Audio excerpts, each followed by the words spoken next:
Okay, this one might cause a bit of a stir.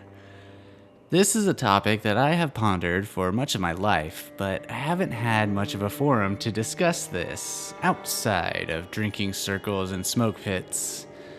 I think that Elden Ring provides a great backdrop to share my thoughts, and it also provides fictional analogs to use as sounding boards to reflect off of.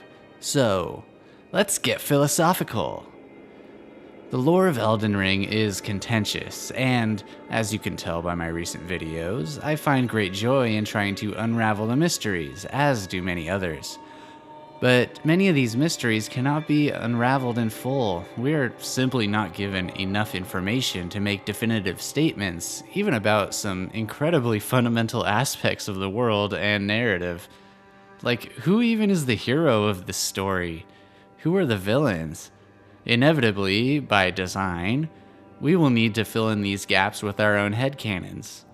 Take the Battle of Aeonia, for example, the famous duel between Melania, Blade of Miquella, and Star-Scourged Radagon. Before Shadow of the Erdtree released, we had two camps. On the red team, we had the Melania Simps, absolutely certain that she was on a quest to rescue her poor, kidnapped brother, and that Radagon, a bloodthirsty warrior general, was standing in the way of her noble quest. And on the redder team, General Giga was just minding his own business, commanding the stars and being super wholesome when this bitch lays siege and poisons the whole land with space aids because she is a sore loser. Also, did you know that he really loved his horse? He's so wholesome. The line was drawn in the sand. Each camp knew what they believed to be true, and they supported the more righteous of the two combatants. Shadow of the Erdtree completely flipped the table. Now we know for certain that Miquella sent Melania to kill Radagon in order to have the general fulfill some promise that he made with the young demigod. But it's still not so simple. We know that Miquella can charm anyone into doing his will. Was Melania charmed or acting on her own volition? Why would someone so powerful as her, someone who has chosen to ascend into literal godhood on her own, willingly become subservient to her little brother? Surely, even if she loved her little brother and refuted both her scarlet affliction and divine appointment, she could have forged her own path instead of signing up to be the world's most powerful hitman. Maybe she really did love him that much. Maybe she drank a little too much Michelin brand Kool-Aid. Or maybe she was enthralled by Miquella's magic. We also know that Radagon promised Miquella that he would become the child demigod's consort, so this also fractures Team Chedan into a few factions. Was Radagon charmed from the start? Was he charmed at some point after? Did Radagon renege on his promise, and that's why, according to Miquella, he must be killed? Was this all part of some elaborate ritual that requires Radagon's death? But being the warrior that he is, he would not accept any solution other than being defeated in battle?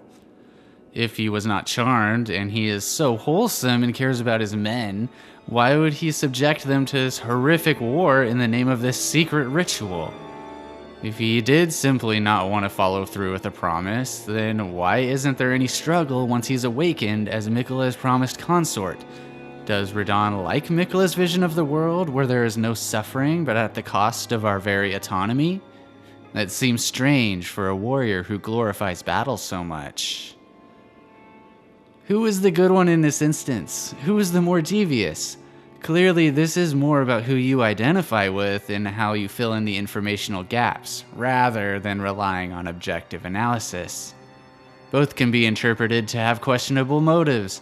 Both can be seen as tragic figures, both have committed acts of war, and neither are blameless. The question of who is more evil just falls apart.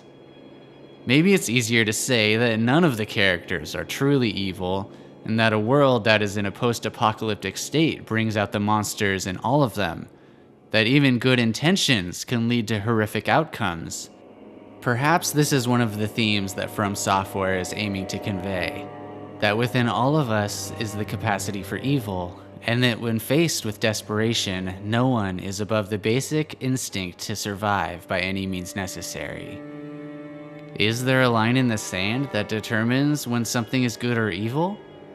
I'm going to analyze the three most classically villainous figures in Elden Ring, Miquella, Radagon, and Marika, as I trudge the depths of this philosophical quagmire.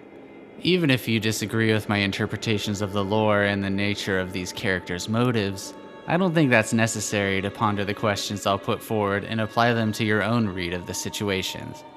So let's get into it.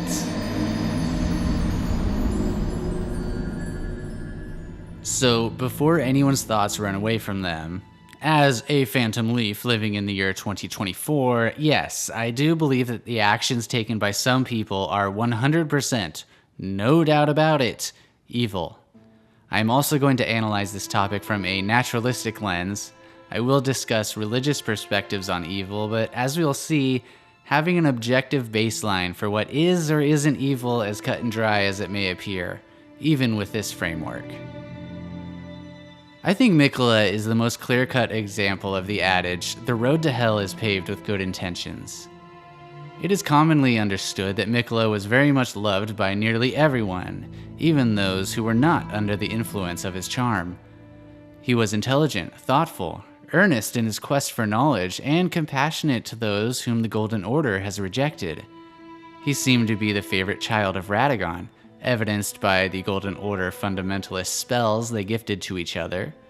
He was a Golden Order fundamentalist himself, who truly believed that the answers for curing his sister's affliction could be found within that belief system. And when his efforts produced no fruit, he had the wisdom to leave it behind in search of answers elsewhere. Up until Shadow of the Erdtree, I think it's fair to say that the fan community universally held Miquella in high regard, as did I. With the revelations from the DLC, the solution that Miquella ran with to correct the flaws of the Golden Order is undoubtedly controversial. He intends to create a world full of inclusion, diversity, and love, all good things, but at the cost of what? Everyone's basic autonomy.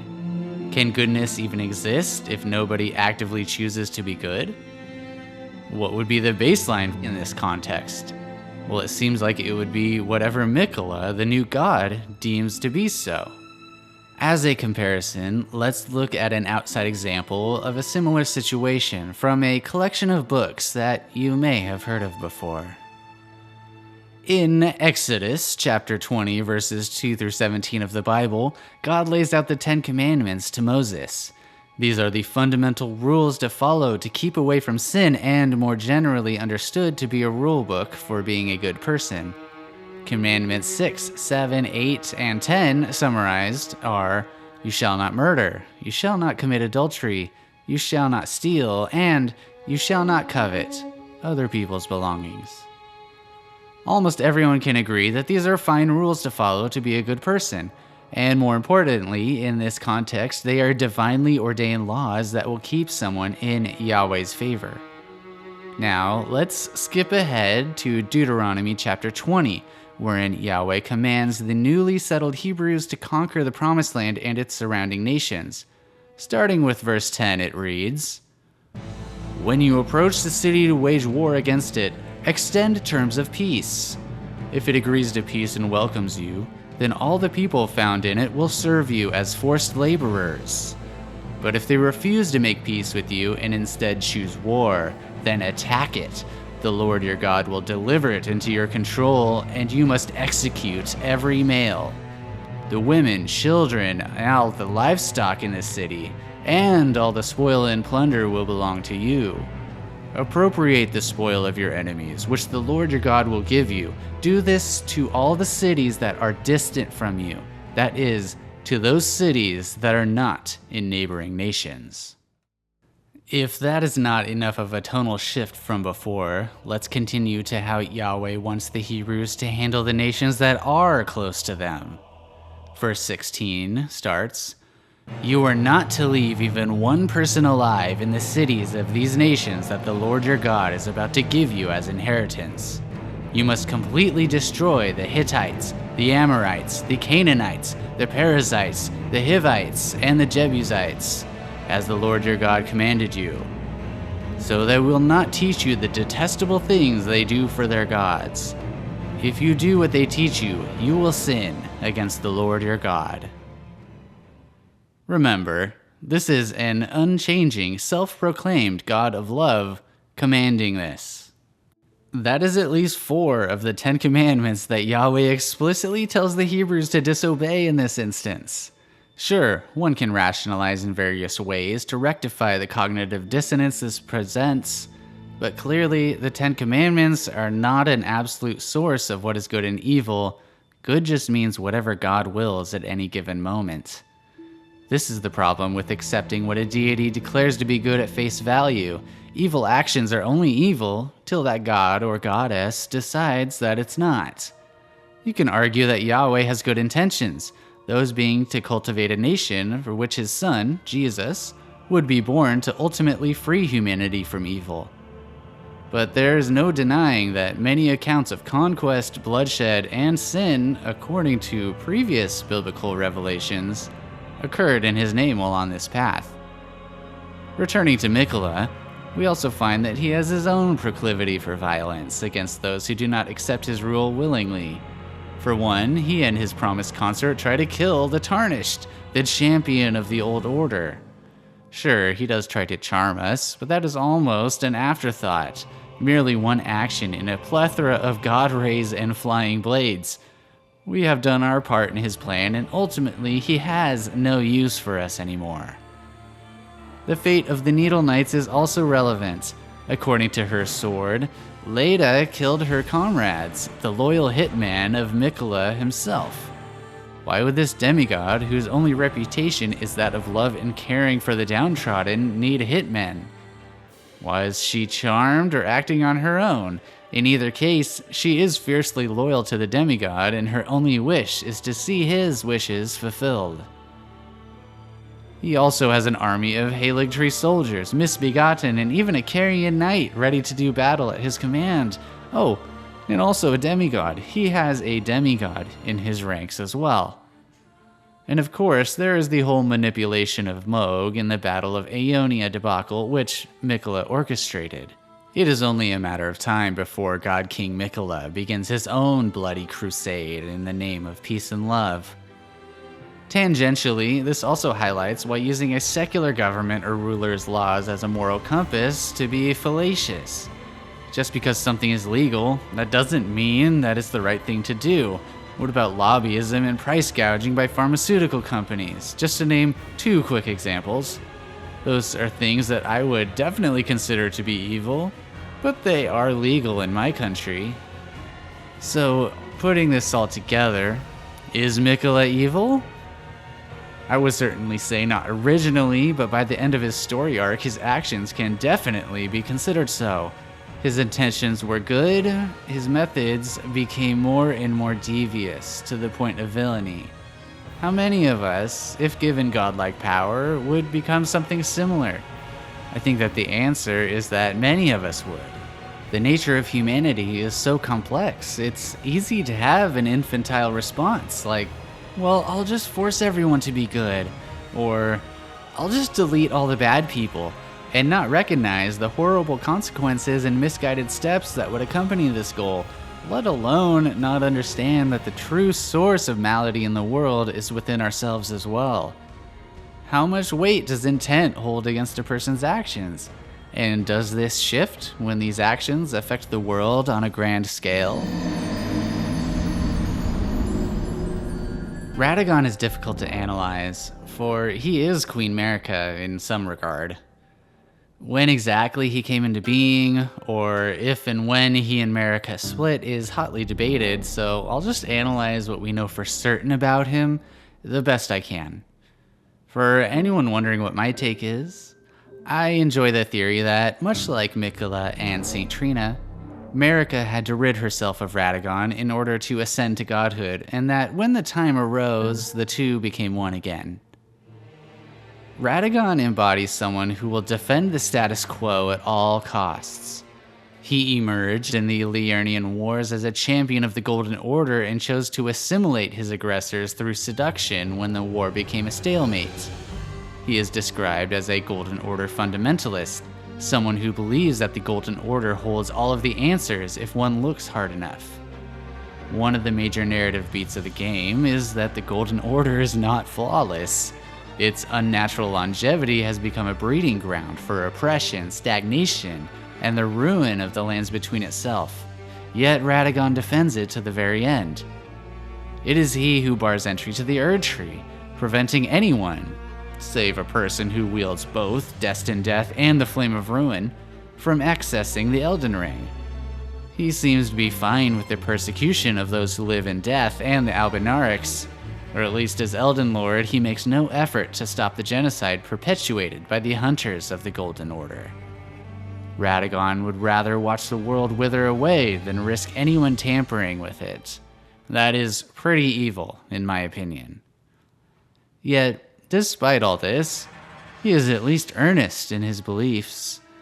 The Golden Order fundamentalist incantations, at least one of which he created himself, all require faith as well as intelligence. He is not some charlatan who would watch the world burn out of vanity or selfishness.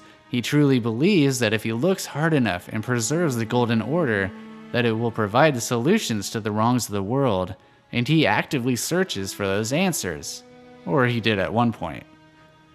He may be misguided and close-minded, but that level of dedication to intense understanding of what he believes is admirable.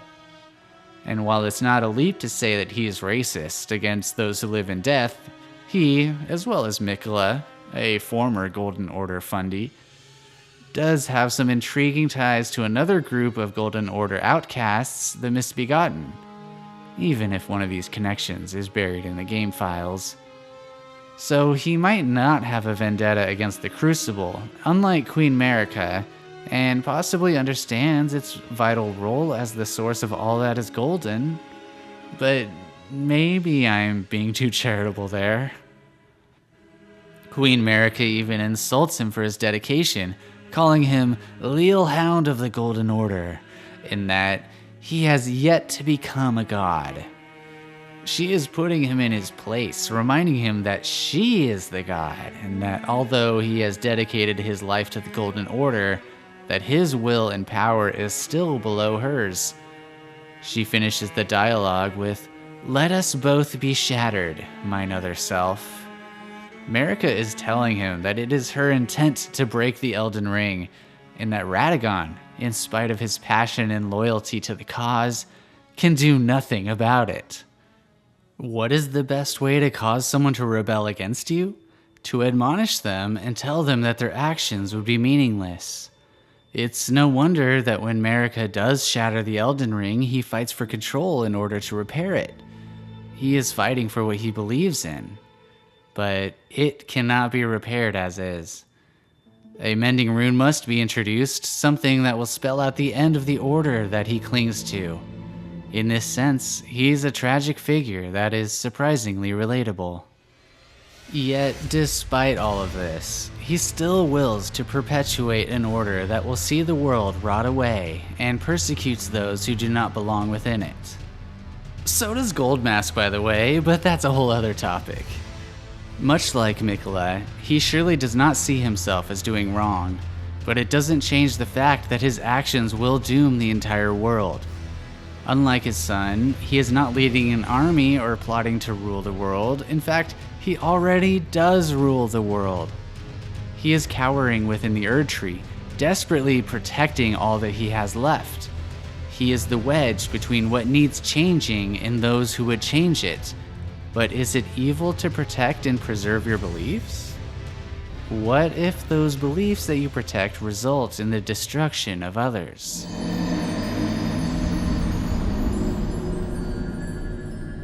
Finally, we come to Queen Marika, arguably the main character of Elden Ring.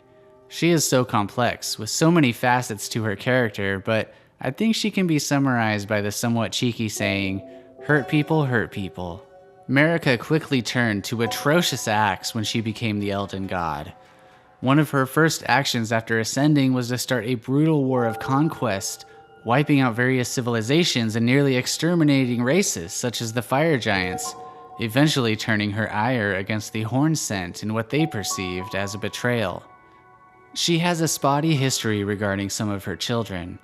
First are her 2 children of unknown origin, Mesmer and Melina. Mesmer led the genocide of the Hornsent nation only to be abandoned in the realm of shadow, and Melina, we don't really know much of anything for certain about her. Perhaps she was the Gloam-Eyed Queen, who was famously defeated by Marika's shadow Malekith. Or perhaps she was burned in some kind of sacrifice as a kindling maiden. Perhaps both. Maybe Melina was a mimic or a snake. Who the fuck knows at this point? Bottom line is that both of these characters were not treated very well by their mother.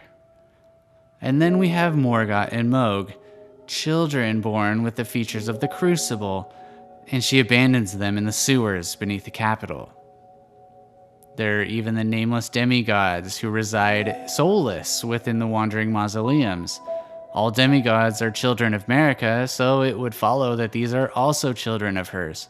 Unwanted children, that is.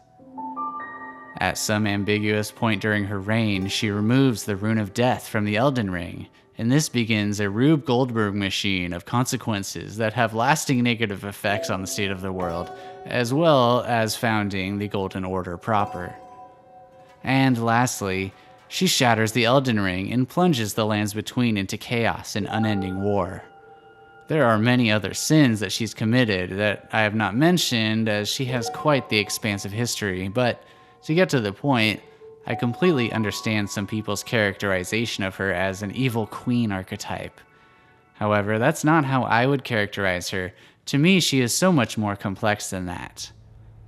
As revealed in Shadow of the Erdtree, she is a victim of harsh oppression, and aspects of her trauma permeate all of her actions. She doesn't appear psychopathic, but instead ruthless when it comes to achieving her goals, a product of the upbringing that she undoubtedly had to endure. She commanded the campaign to conquer her enemies, in my view, because she would not stand to be subjugated ever again. In the beginning, all other nations were opposed to the Erdtree, and without decisive action, the budding ideologies of the Golden Order would have been stamped out by these other cultures. The only solution would be to quickly destroy or assimilate the other nations before they could unify against the Erdtree. And it should be noted that peaceful assimilation was an option in some cases. The 2 greatest examples of this are Raya Lucaria and the remnants of the ancient dragons. They chose to submit or intermingle with the Golden Order unchanged. And yeah, technically the ancient dragons aren't a part of the Golden Order proper, but after Godwyn the Golden made peace with them, the people of Leyndell would come to respect the dragons, and Malekith, a shadow-bound beast created for Marika, would even become a beast clergyman of Farum Azula at some point. And the dragons attacked first. All this to say that the conquest wasn't completely ruthless.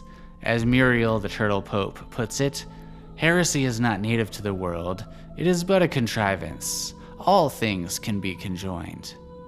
Even the law of regression states that all things yearn to eternally converge. As for why she removed the Rune of Death, it's of course impossible to come up with a direct answer, but if she grew up among her people being brutalized and killed in jars, I can completely understand that after she attains literal godhood, she would have a strict aversion to the concept of death itself and would want to do away with it. This would have the added benefit of theoretically prolonging her empire forever, a world where death is not destined. Now, when you think she removed the destined death would affect your interpretation of her motives. So I of course want to reiterate that this is influenced by my interpretation, which is that she removed destined death from the Elden Ring sometime after she successfully united the lands between under the Erdtree. But honestly, even if that was the very first thing she did when she gained her power, I think that this motive still makes sense, even more so maybe. Even the reprehensible way that she persecutes the Omen and banished her own children can be traced back to her trauma. The Omen are clearly similar to the Hornsent, full of the repressed life energy that the Hornsent revered, and so while racist and terrible, it's not very hard to understand why she would have this reaction. It's racism born out of her terrible experiences, which, while still horrible, is more complex than simple racism based on skin color and cultural differences. On top of this, there is a line of dialogue from the Hornsent Grandma in Belurot that talks about the Curse of the Omen, so depending on how you read it, it could be a post-mortem play by the Hornsent to undermine her rule. The Dung Eater's questline with the Seedbed Curses and the Mending Rune of the Fell Curse line up with this.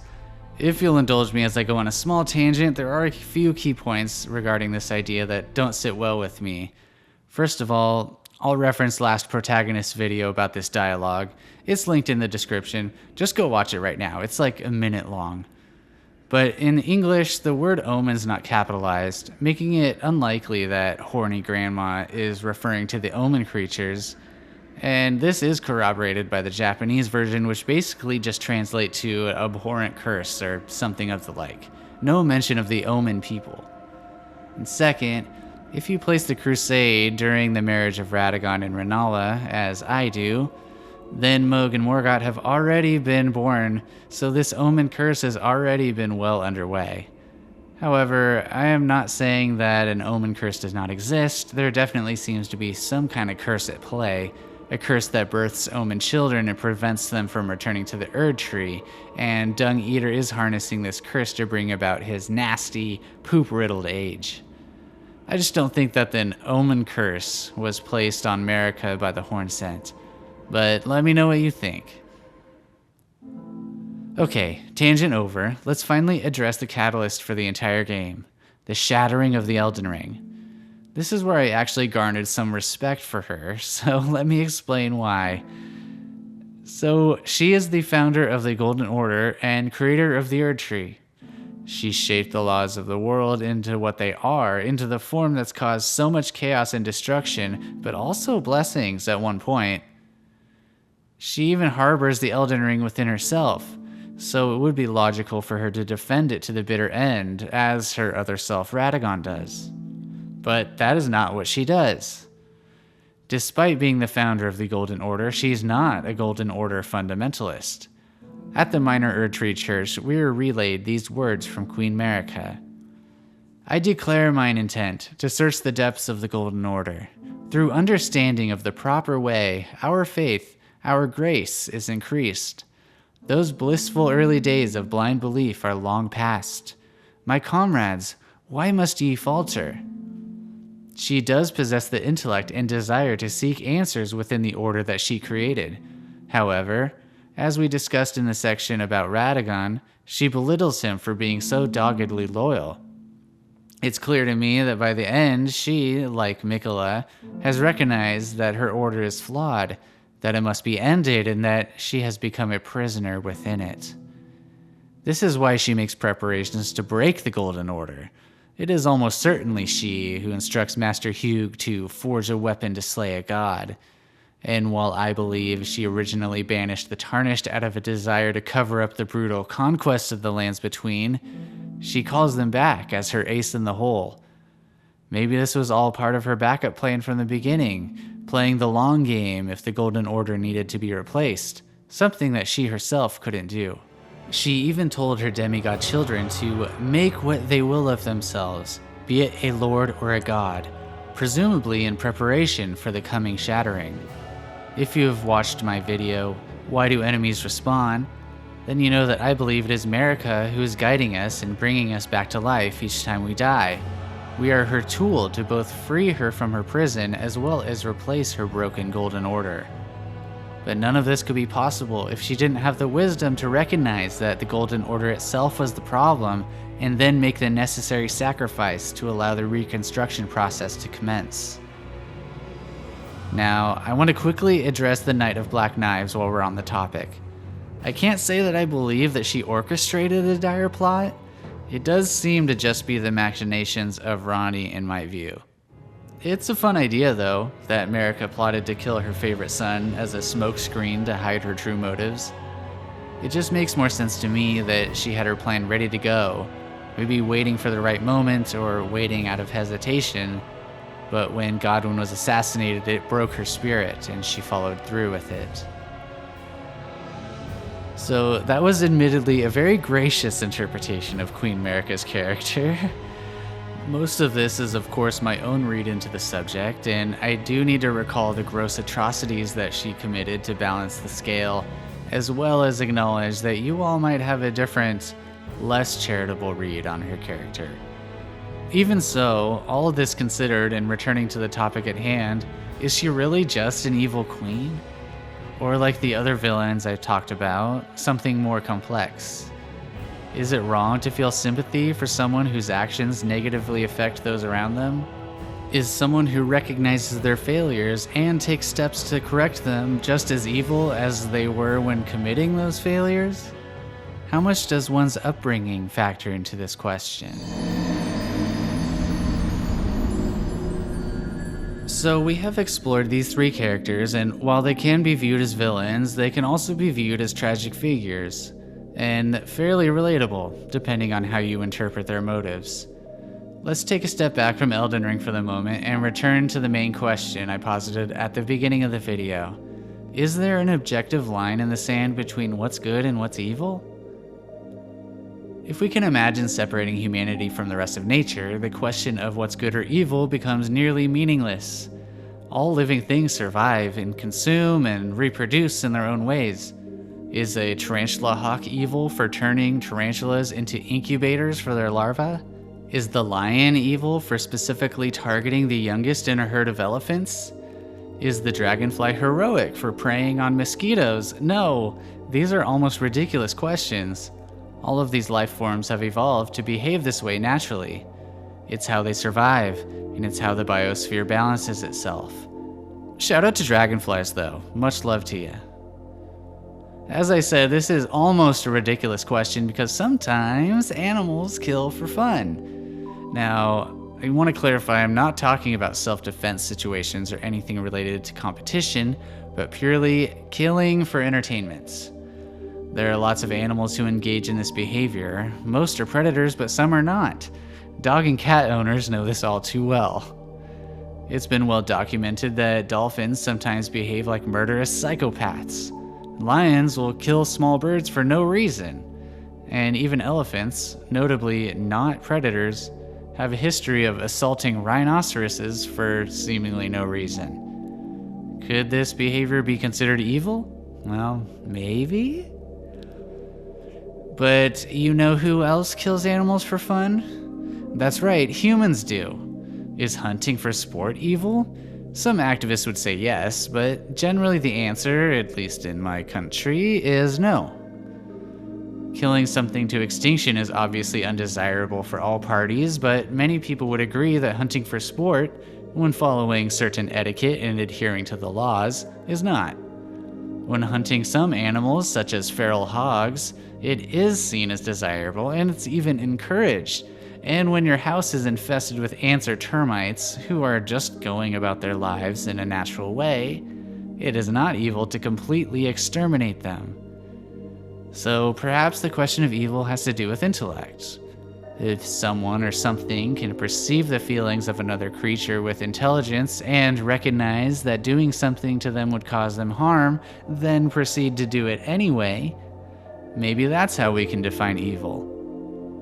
Well, I think this is sticky because we can really only perceive our own intelligence, and we can extrapolate that to other members of our species because that's easy. Dogs and cats also get a free pass because they're members of our families. We have absolutely no idea what goes on in the minds of other animals, so in the case of humans, that criteria could work, but humans are animals too.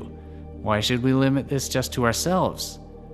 It is well known that many animals, such as primates, dolphins, elephants, and corvids, all have a great amount of intelligence, yet when many people witness crows harassing other animals or chimpanzees slaughtering the babies of their rivals, it's not seen as evil.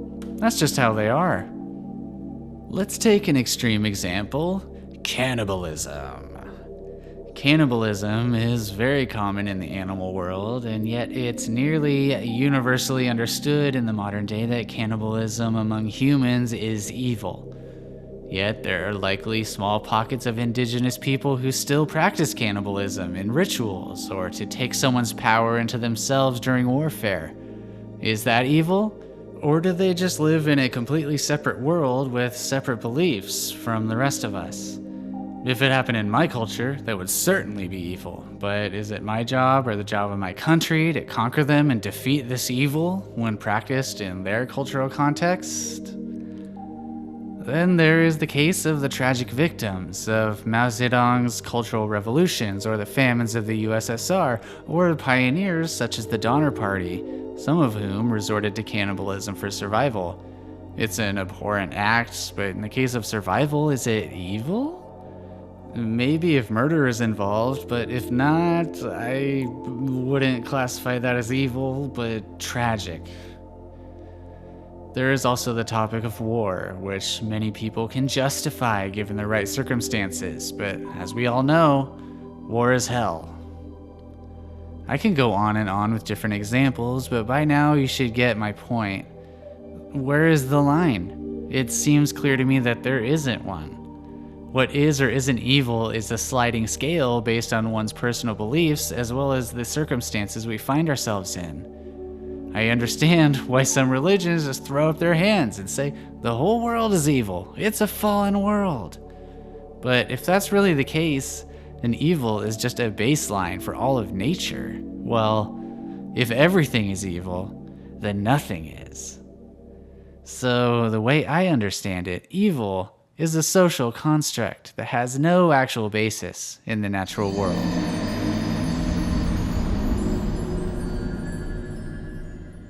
So I want to reiterate, I do, 100%, believe that some things and people are evil.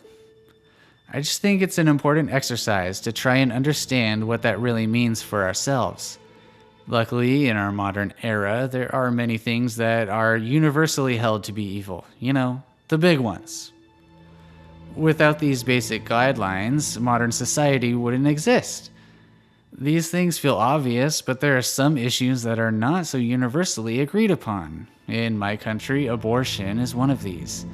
Some people see abortion as absolutely an evil, atrocious act, and others see it as a fundamental human right.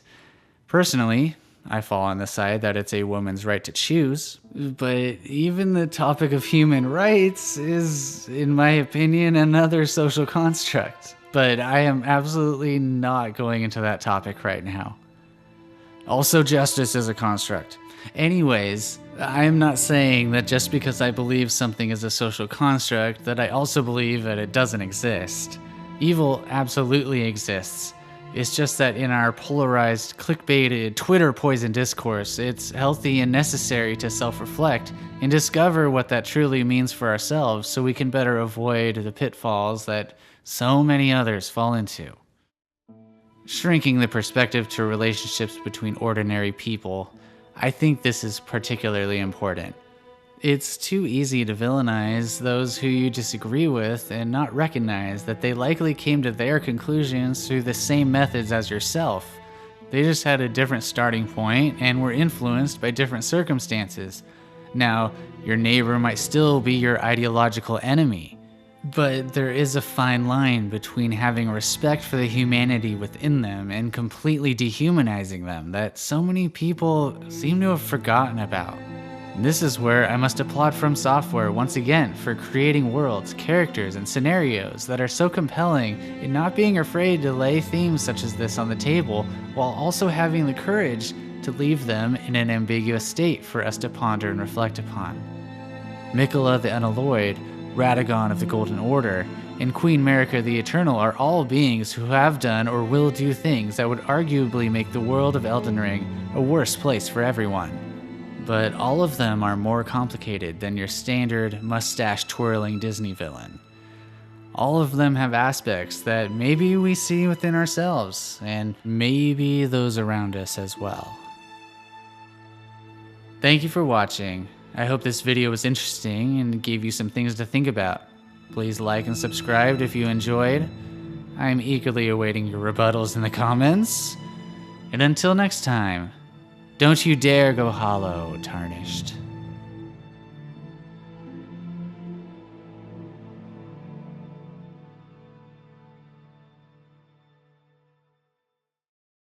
And just to clarify, Miquella, evil. Radagon, evil. Marika, did nothing wrong. Okay, bye.